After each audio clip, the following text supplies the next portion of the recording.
You want to get started? Sure. Let's Okay. roll. All right. Today we have Sean Dewitt, and he's the regional manager for Kimbel Mechanical, and he's going to just introduce himself and talk about a few things with y'all today, and then I will do a sort of question and answer time. And if any of you have any questions that you would like to ask, please enter those into the chat, and I will make sure to make note of them and ask those questions. All right, Sean. All right. Take it away. Hey guys, good to meet you guys, at least virtually. I think I can see one class and a couple of individuals logged on. My name is Sean Dewitt. Like Shannon said, I currently serve as president of Kimbel Mechanical Systems on the market housing side. And I'll walk through a little bit of what that means later on, but just tell you a little bit about myself and what I do. I'm from Northwest Arkansas. We moved to Springdale when I was a little kid. So I grew up in Springdale, went to John Tyson Elementary and Helen Tyson Middle School and Springdale High School and all that good stuff, back when there was still one high school. So it gives you a sense for how old I am. But grew up in Springdale, went to the University of Arkansas and graduated from there with a business degree, not really knowing what I wanted to do.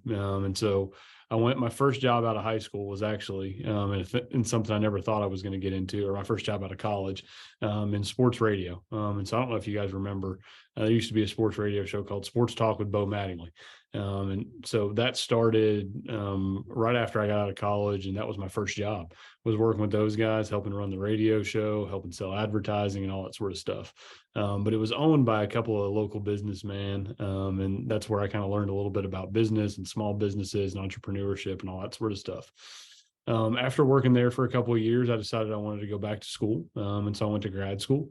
My wife and I moved up to Chicago, and I went to a small school up there, Wheaton College, just west of the city. And honestly, the plan was to go be a college professor. So I got a master's degree in historical theology, and a master's degree in history of Christianity, thinking I was going to teach. Got done with those and was applying for PhD programs and didn't really know what I wanted to do. PhD, the market was pretty bad. Most of the folks I knew that were graduating and finishing up their PhDs couldn't get jobs as professors, so they're ending up as book editors and stuff like that. So we decided to move back to Arkansas, get back to home and start a family and all that stuff. And I went back to work for a couple of guys that I'd started working for out of college. And one of them was a business consultant, a guy named Steve Graves, who does business consulting with executives kind of around the country. But one of his clients was Kimbel Mechanical Systems. And so I was working on a project for him with Kimbel, and they offered me a job. And then it was supposed to be like a project management job. So it'll be 9 years in January. I've been here. Started out, my first job with Kimbel was helping build what we call our learning management system. So we've got folks all across the country that have to go through safety training and compliance training and stuff like that. And so we have a central kind of online portal that they can do all that with. They can watch videos, they can take tests, stuff like that. And we can train guys for licensing and all that sort of stuff. So I helped build that for about a year, and then I moved into our warranty department. So all the plumbing, HVAC, and electrical work we install is under warranty for at least a year after we install it. I help manage that department. Then I learned how to bid work and bid plumbing, HVAC, and electrical work for work around the country. And then I got an opportunity to run some work in Kansas and then Northwest Arkansas as a project manager and then a regional manager. And for the last year and a half, I've been in my current role, which is president of market housing. So I oversee all of our single family home work. So our work is kind of split into two divisions. We have a commercial division, which does commercial for us is like apartments, student housing, assisted living, stuff like that. And then single family homes or market housing, which is the side of the business that I work on. And so I manage all that for us, or I help oversee all of that. And we're based out of Fayetteville, Arkansas. We're right off of the Porter Road exit is where our headquarters is, but we work everywhere from northern and southern Colorado to Oklahoma, Memphis, Northwest Arkansas, Northeast Arkansas, Central Arkansas, and we're always bidding work in other areas. So last week I had a conference call with a builder in Pennsylvania and Maryland that wants us to come up there and work, and one down in Panama City that wants us to go do some work for them down there. So we work a little bit all over, and I help manage all of our single family work in those areas. So Kimbel Mechanical has been around since the mid 80s. It was started by Miles Kimbel. His sons, Rob and David Kimbel, own the company now. Rob is our chief operations officer, and David helps head up our commercial housing division. So the other side of the business for me. We do plumbing, HVAC, and electrical work all around the country. We're primarily a new construction contractor. So if you think about like plumbing, somebody has got to install the plumbing in the house or the apartment that you live in or rent. And then after that, if something happens to that plumbing, if it doesn't work, if somebody flushes a toy down the toilet, or if the HVAC, if the air conditioner stops working, somebody's got to come out and service it. So there's kind of two sides to the business, new construction and service. We're almost entirely on the new construction side. So we put the stuff in place, and then somebody comes and services it afterwards for any issues. So we do that all around the country. We don't do all three trades on every job, but we do that work all around the country. So that's a little bit of a snapshot into kind of what we do at Kimbel. My job consists of, I've kind of said, overseeing and managing all that work, but there's directors that work with me and they manage like a state or region for us. And then they have superintendents that manage the work on the ground that are working with the builders every day. And so my job looks a little bit different every day. So it started this morning at 5 o'clock. I ran some training for us for our foreman in Northwest Arkansas. So I ran some training. And now I've been working on bonus stuff, end of year bonus stuff all morning. I've got contract reviews and bid reviews later today. And there will probably be a crisis at some point today. Somebody will do something dumb on a job site somewhere, or we'll have an issue with the house or with a homeowner or with the builder. And so I'll navigate kind of that stuff as it comes up a little bit. But I've got a team that I work with. I've got a vice president that helps manage this with me. And directors that help manage each market. So Kimbel's got about 600 employees, full-time employees. About 400 of them work on the single family home side, the market housing side that I work for. And then we employ another close to 600 to 1,000 subcontractors. So guys that work on their own, but almost work exclusively for us. And so we managing those guys, helping those guys navigate it. Right. We spent a bunch of time this morning. It's open enrollment season. So people having to sign up for insurance benefits. So we had our HR team up at our warehouse in Springdale, helping guys get signed up for health insurance and dental insurance and vision insurance and all that sort of stuff. So it's a little bit of everything. I really like what I do. I work with a great group of people, really good group of guys and gals that help manage all of our work. It's exciting, fast paced, challenging. Every day is a little bit different. One of the things I always like to talk about when I get a chance to talk to a group of students is, my path. Hey, Sean, can I Yeah. interrupt you for a second? Of course.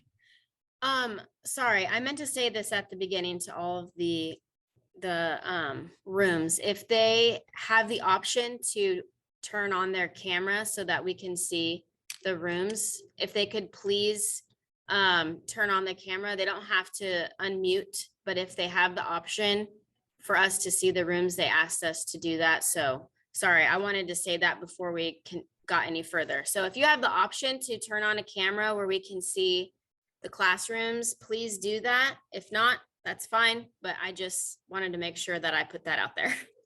No Sorry, problem. Sean, I didn't mean to interrupt. No problem at all. What I was going to say, one of the things I always like to talk about when I talk to a group of students. So at the end of the day, like I work in what we call the skilled trades industry. So plumbing, HVAC, and electrical are all skilled trades. They require some sort of apprenticeship and training to be able to do them.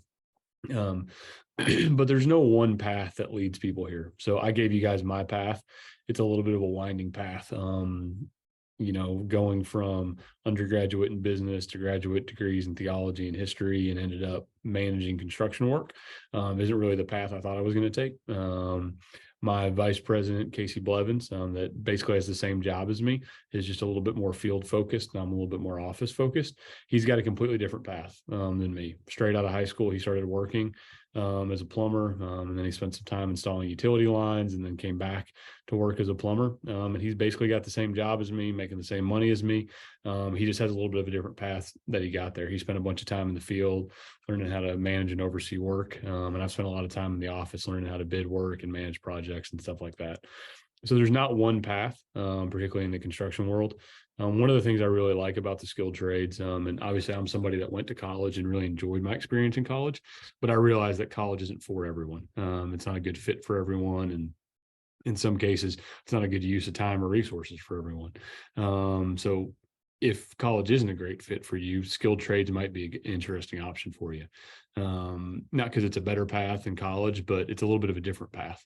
And so whenever I talk in front of a class, I usually ask them at this point, like, what's important for you guys in a job? And the first thing everybody, once they get comfortable with the fact that it's okay to say money, they're going to say money. I want to make some money. I want to have a decent paying job. And then people will typically talk about benefits, and they'll talk about stability and consistency. They want to know the job's going to be there, that they're always going to have hours, the pay is going to be competitive. And then people talk about opportunity. They want to have opportunity. They want to be able to advance. They want to be able to take care of their family and grow in their role. And all of those things are things that the skilled trade industry offers. So when you think about, like, for example, pay. And so, the average pay, let's say the average pay after a 4-year degree. So it could be, depending on, let's say you go into teaching, it may be in the mid 30,000s, depending on the state. If you go into business or banking or something like that, it might be in the low 50s. But along with whatever that starting pay is, there may be a significant amount of debt associated with college.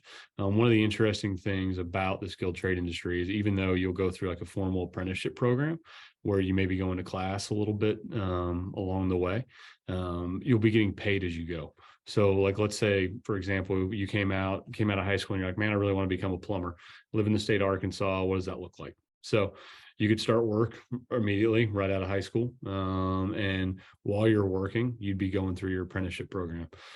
So the apprenticeship program has two parts to it. It has an in-class part and a on-the-job training part.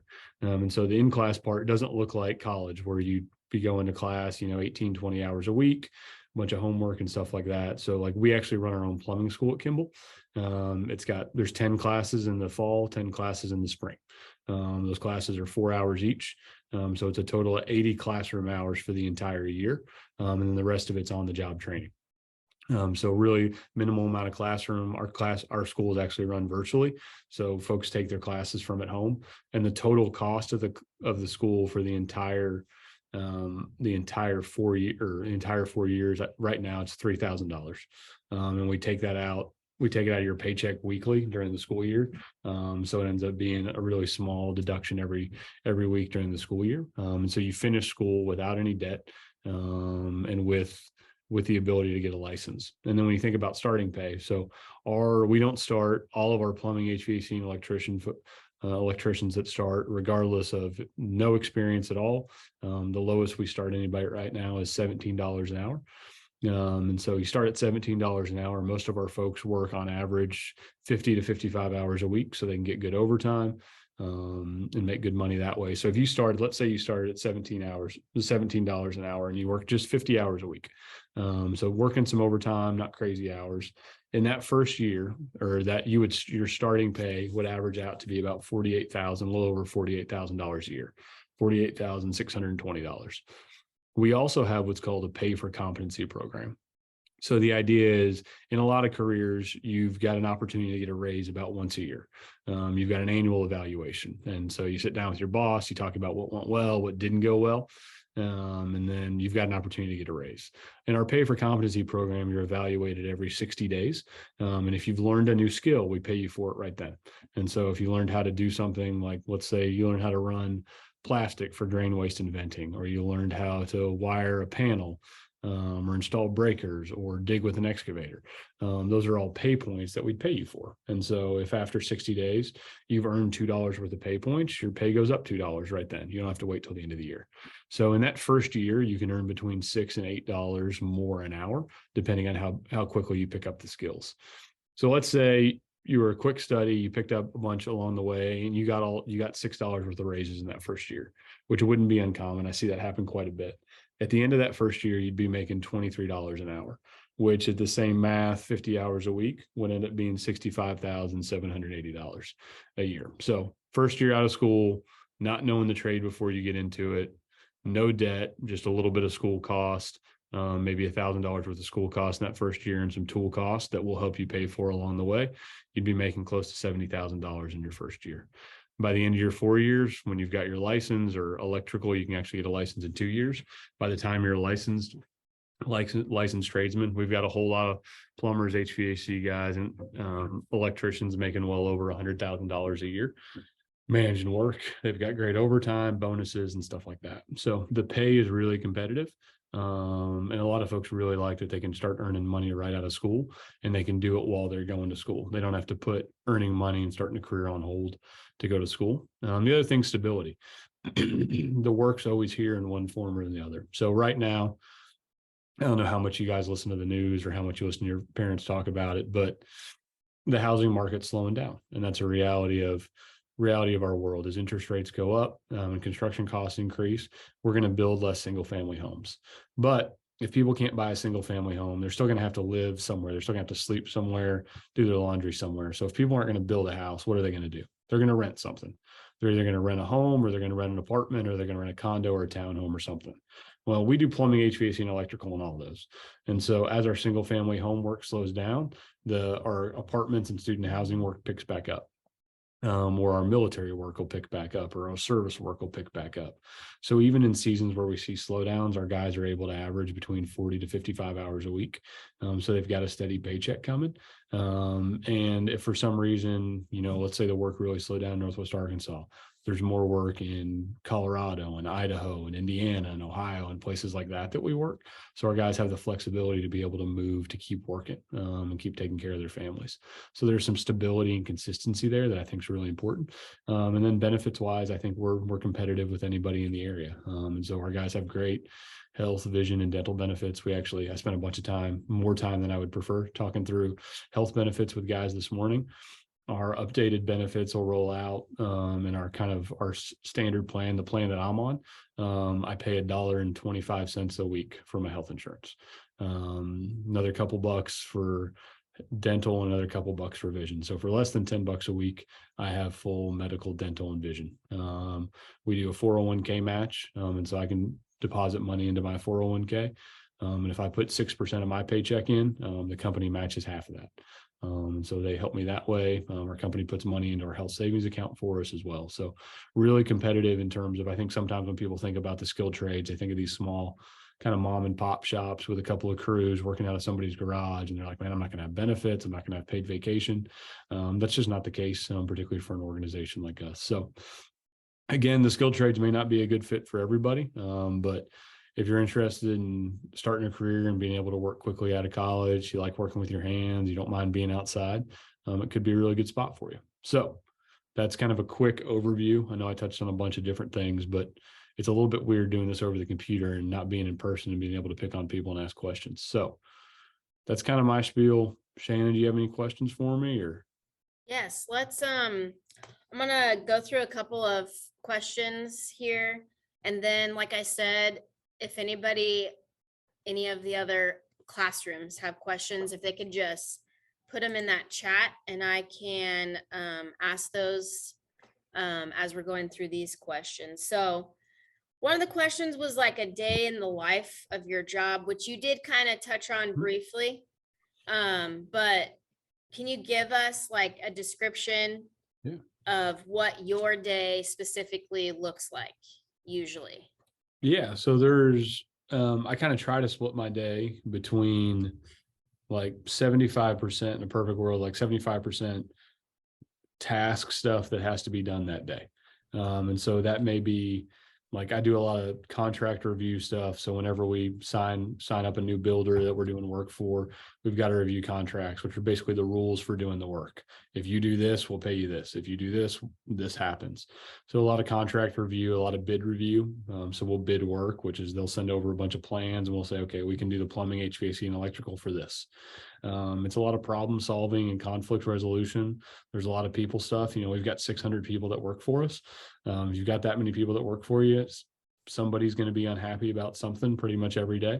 And so navigating some of that, making sure we're navigating some of the people problems that we've got and working with folks through everything from injuries to personal stuff at home to sickness and things like that. So there's a big people piece of it as well. And there's a strategic piece. I'm responsible to make sure we've got enough work in the pipeline. And so constantly looking for new builders, forming relationships with new builders and general contractors in new areas, and trying to strengthen the relationships we have. And so all that kind of falls into the task bucket. There's a lot of meetings in there too, with support. So I help kind of navigate between our field operations, the guys putting the work in place, and our support teams. So like HR and accounting and things like that. So there's a lot of meetings to help coordinate efforts between those two. And then like the last 25% of my time in a perfect world tries to be on stuff that we call that we talk about is we call it quadrant 2 stuff. That's from a book that you guys haven't read. But it's stuff that is important but not urgent. And so big picture things that we're working on. And so it may be improving a process, or developing some long-term training, or working through a new way to look at material costs or labor costs or new avenues to recruit people and things like that. And so that's kind of how my work gets split up, because I'm responsible for work in Northern Colorado, Southern Colorado, Oklahoma, Central Arkansas, Northeast Arkansas, Memphis, and a couple other spots. There's a fair amount of travel. I don't have to travel a ton, but usually about 1 day a week I'm somewhere. So last week I was in Tulsa for a day, and then I was in Central Arkansas for a day, and the week before that I was in Colorado for a couple of days, visiting those markets, meeting with builders and stuff like that. So every day is a little bit different. 25% of it is kind of what I try to hold back for stuff that I know I need to be working on, but the other 75% is kind of guided by what's happening that day and where I need to be. Cool. So this is kind of a two-part question. What are the like physical and mental demands of your job specifically? But then I also think what we're really talking about here are, I mean, you're overseeing a group of people that are working for you, right? So like the workers that you guys have that are out doing the plumbing work, all of that stuff. What would be the physical and mental demands of their job? Yeah. So obviously from the purely physical side, like it really depends on what you're doing for us. If you're out installing work, it's a physical job. Installing plumbing work, HVAC work, electrical work. It's a physically demanding job. When it's hot outside, it's hot in the houses. When it's cold outside, it's cold in the houses. And so there's a lot of physical labor associated with that. That's honestly one of the things our people, probably the folks that love it, really enjoy the most. They get to work with their hands, they get to stay in shape. And there's that side of it. For me, there's not a particularly large physical demand on my job. I try to be in the field as often as I can, working alongside the guys, but the bulk of my work is in the office.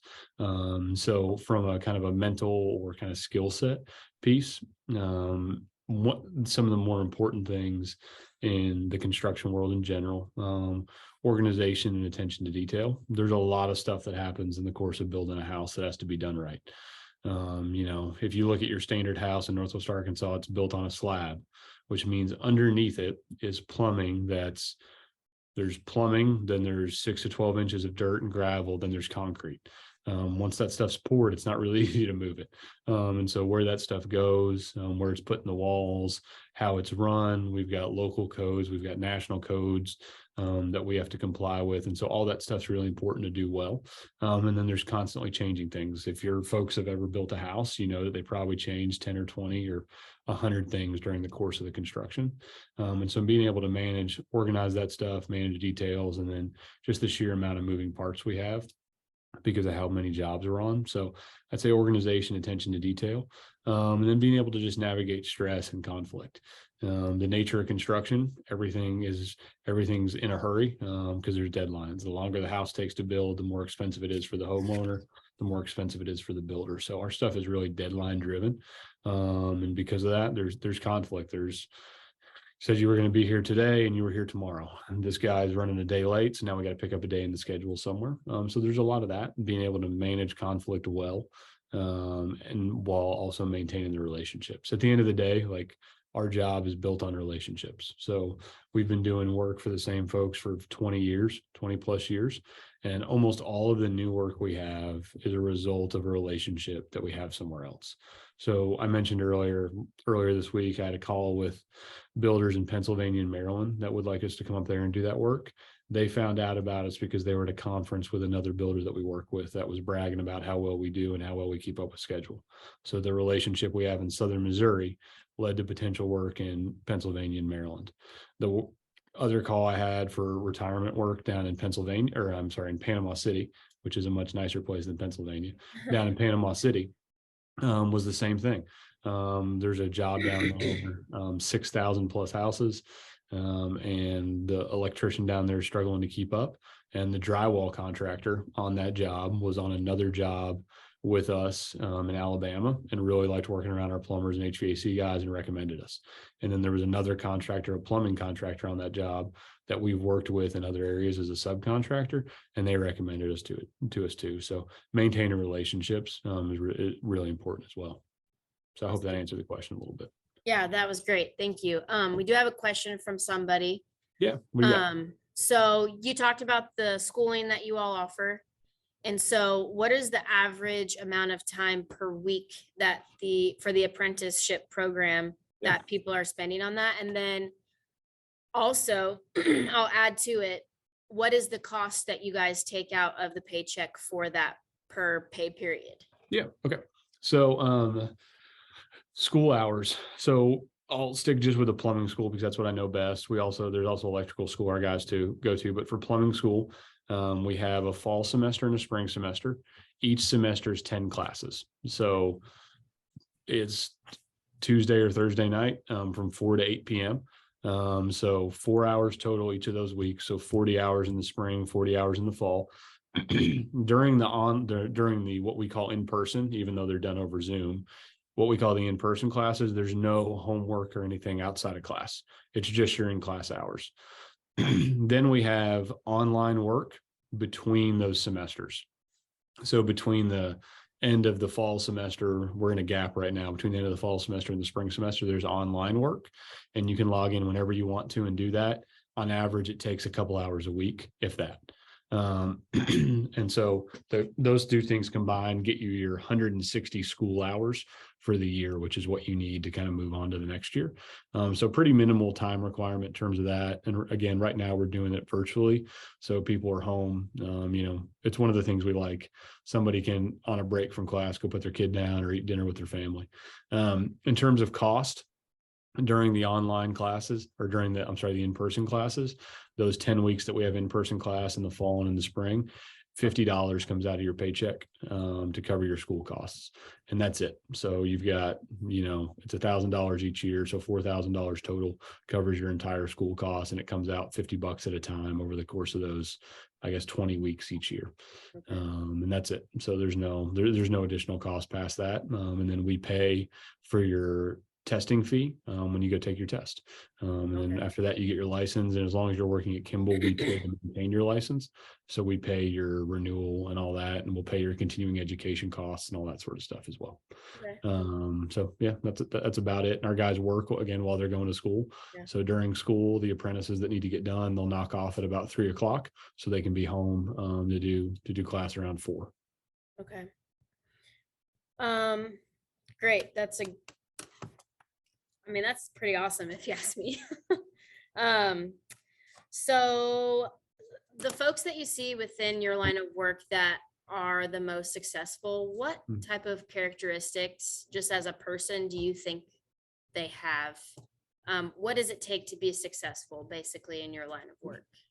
So, I guess I'll speak to kind of what we look for at Kimbel, but I think it'd be true across the industry too. So we focus on kind of 4 key behavioral traits or behavioral values that we want all of our people to have. So we call them humble, and we got some of these from a book. So humble, hungry, smart, and grit.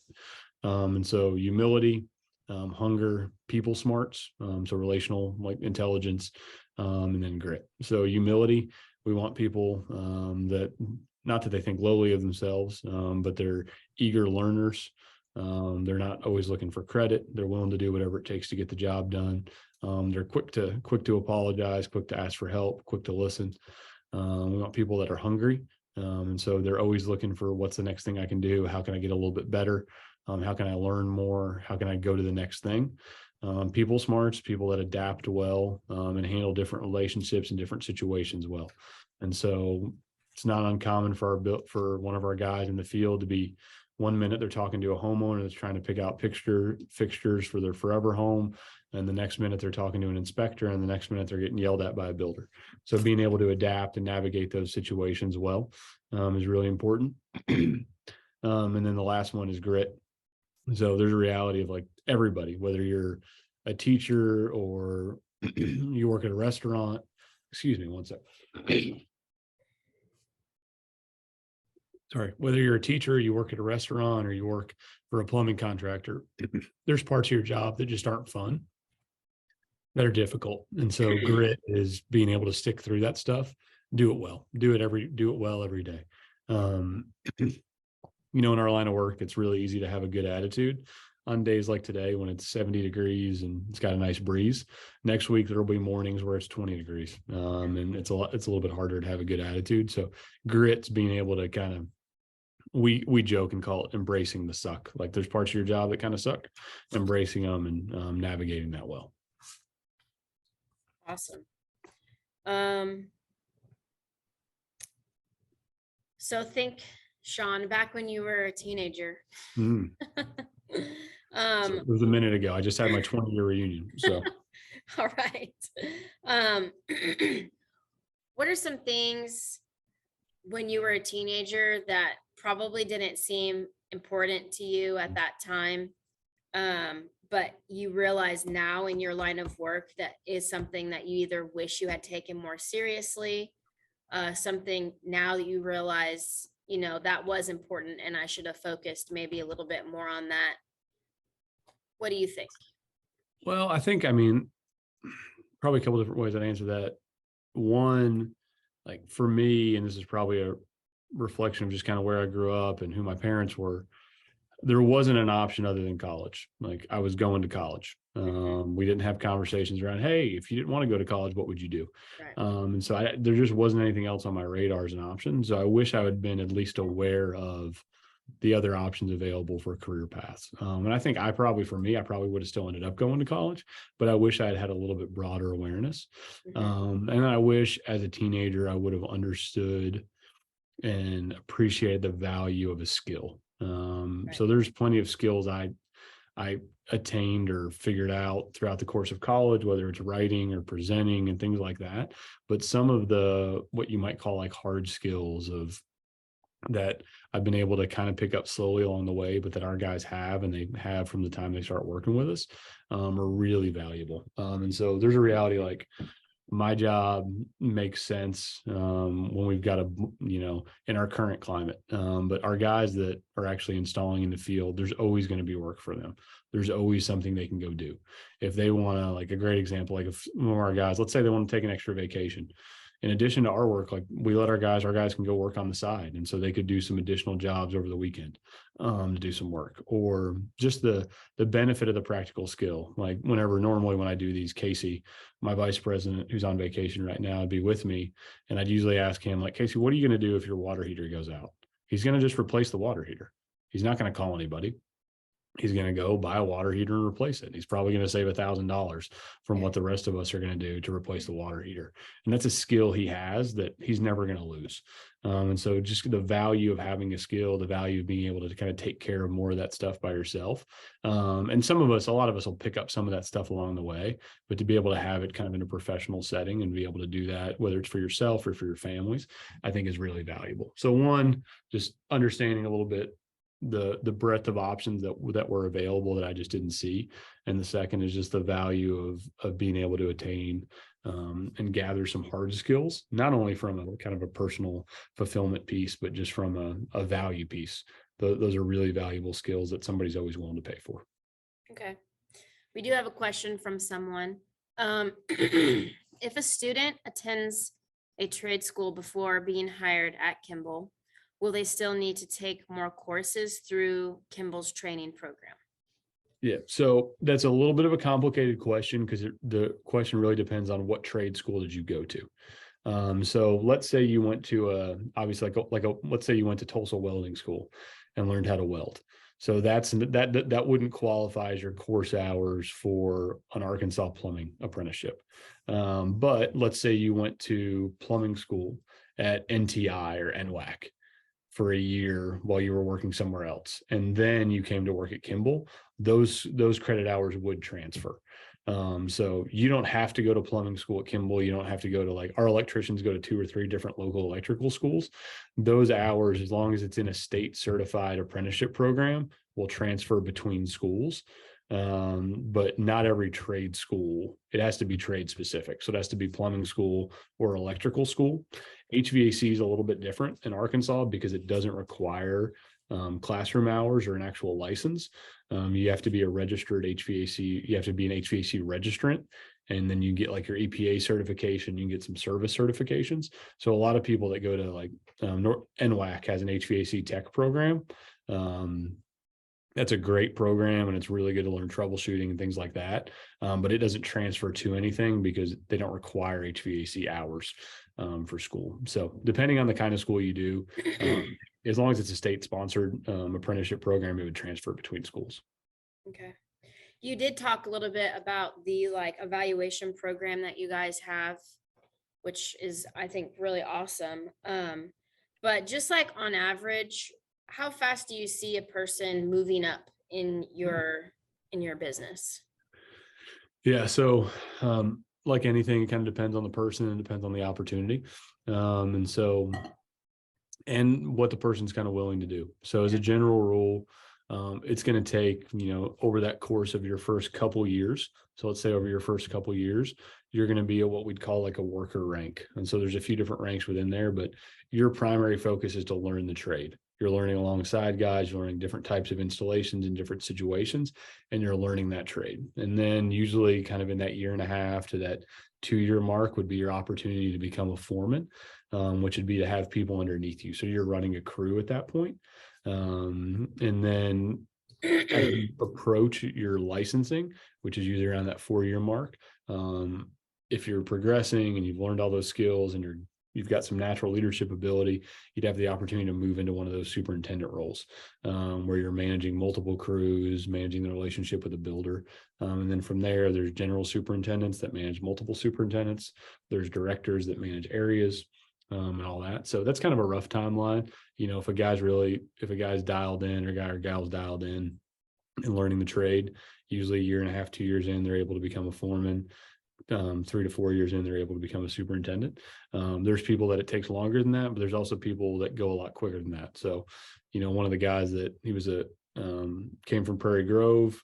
He about 3 years in became a superintendent. He picked it up really quick, became a superintendent, and 4.5 years in, he was running our Southern Colorado market. All of 21.5 years old, out there running all of our work in Southern Colorado. So some people pick it up really quick. Some of it, again, is how willing are you to learn, to work a few extra hours to figure it out. And then, there are always opportunities for folks that are willing to travel, willing to move. Like that guy, him and his wife had just had a baby, and they said, "Hey, man, we'll move to Southern Colorado if that's where you need us." And so some of it just depends on if you're willing to move and travel and all that sort of stuff, because that opens up a few more doors. You don't have to move, you don't have to travel, but the willingness to can always open a few more doors. Okay. Honestly, you have pretty much answered all of the questions in some form that they've given me. So I'm just gonna say, if anybody else has any other questions, to put them in the chat,